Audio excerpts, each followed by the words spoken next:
Welcome back to the Bible Story series. The book we are reading today, Proverbs, is perhaps the most misunderstood book in the Bible. Many people think it's like a fortune cookie at a Chinese restaurant or sayings in a farmer's almanac, just a bunch of scattered moral maxims. But if you read it that way, you are missing out big time.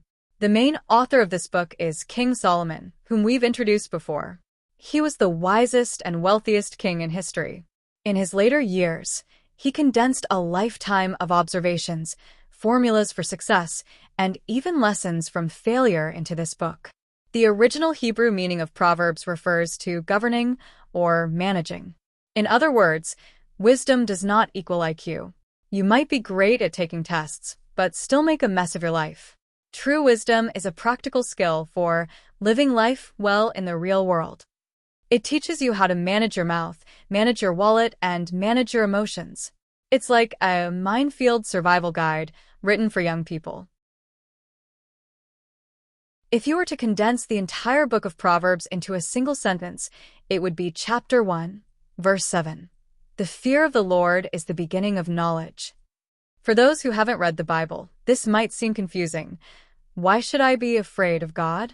Is he going to strike me at any moment? Actually, the fear here is not the kind of terror you feel toward ghosts.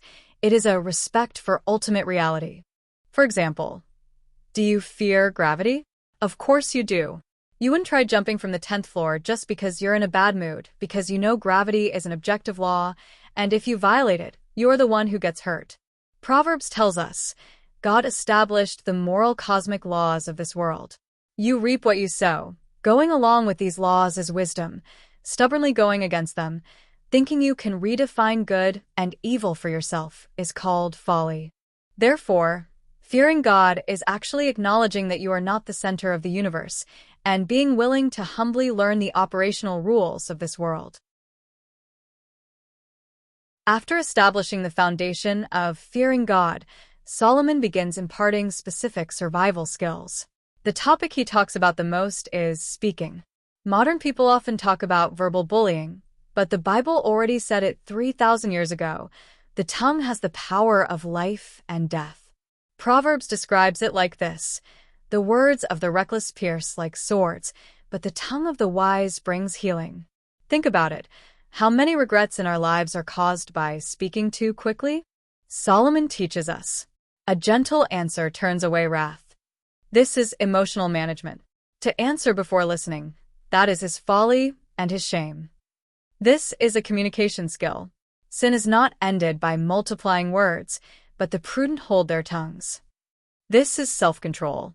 He even says that a word fitly spoken is like apples of gold in settings of silver, both precious and perfectly placed.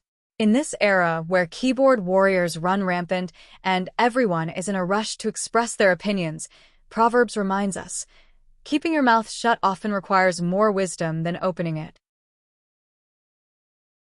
Having talked about speaking, next is work. Proverbs highly values diligence. It even uses a very humorous way to mock lazy people. It says, "Go to the ant, you sluggard. Consider its ways and be wise." Ants have no commander, no overseer, yet they know to store their provisions in summer. And the sluggard? He tosses and turns in bed, like a door turning on its hinges, rolling over, but refusing to get up. He always has excuses. There is a lion outside. I will be murdered in the streets. Solomon warns us, a little sleep, a little slumber, and your poverty will come on you like a thief. But at the same time, he also warns us not to become slaves to money.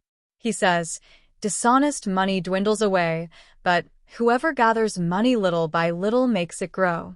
The true perspective on wealth is not getting rich overnight, but accumulating it through honest, diligent work. Only this kind of wealth can be kept, and only then will there be peace in your heart. Besides work and speech, Solomon dedicates a lot of space to warning young people about a fatal trap, the temptation of lust. In Proverbs, this temptation is personified as an adulteress. Her lips drop honey, and her speech is smoother than oil.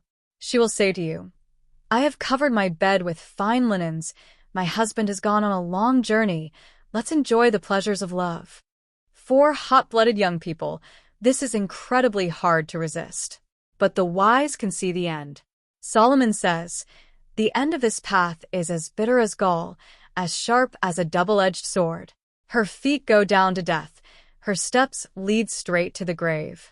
He describes the ignorant young man following the temptation, like an ox going to the slaughter, completely unaware that it will cost him his life. This isn't just about extramarital affairs. It's about all temptations that are sweet at first, bitter later. Drugs, gambling, getting rich quick.